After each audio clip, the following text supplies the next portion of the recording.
get to the main event. I chuckled when I saw this.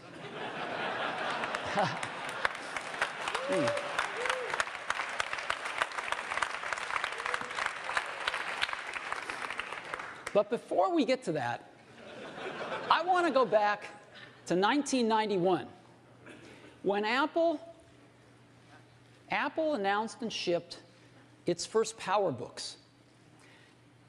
This was the first modern laptop computer. Apple actually invented the modern laptop computer with these PowerBooks. It was the first laptop that had a TFT screen, the first modern LCD screens. It was the first laptop that pushed the keyboard up, creating palm rests, and had an integrated pointing device, in this case a trackball. Well, of course, almost 20 years later, we've got incredible laptops now. Just a few years ago, in 2007, Apple reinvented the phone with the iPhone. And a few years later, we've got the great iPhone 3GS, the best phone in the world. And so all of us use laptops and smartphones now. Everybody uses a laptop and or a smartphone. And the question has arisen lately, is there room for a third category of device in the middle? Something that's between a laptop and a smartphone. And of course, we've pondered this question for years as well. The bar is pretty high.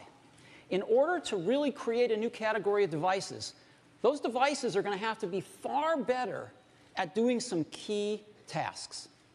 They're going to have to be far better at doing some really important things. Better than the laptop, better than the smartphone. What kind of tasks? Well, things like browsing the web. That's a pretty tall order. Something that's better at browsing the web than a laptop? Okay. Doing email. Enjoying and sharing photographs. Video, watching videos. Enjoying your music collection. Playing games. Reading ebooks.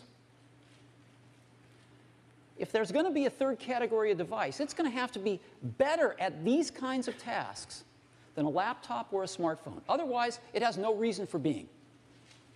Now, some people have thought that that's a netbook.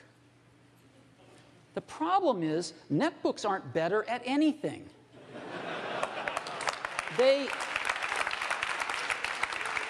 They're slow, they have low-quality displays, and they run clunky old PC software. So they're not better than a laptop at anything, they're just cheaper. They're just cheap laptops. And we don't think that they're a third category device. But we think we've got something that is. And we'd like to show it to you today for the first time. And we call it the iPad.